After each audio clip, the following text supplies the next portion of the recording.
জীবনে এগিয়ে যেতে হলে আপনাকে অনেক কিছু জানতে হবে, বুঝতে হবে, দেখতে হবে। জীবনে শুধু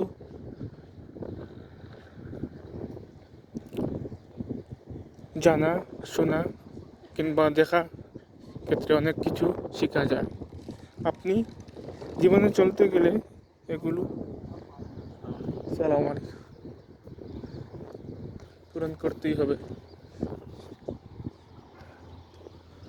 অন্যথায় আপনি জীবনে অনেক কিছু দেখতে পারবেন না, বুঝতে পারবেন না এবং কি জানতে পারবেন না। তাই অনেক কিছু জানার, শোনার এবং দেখার আছে।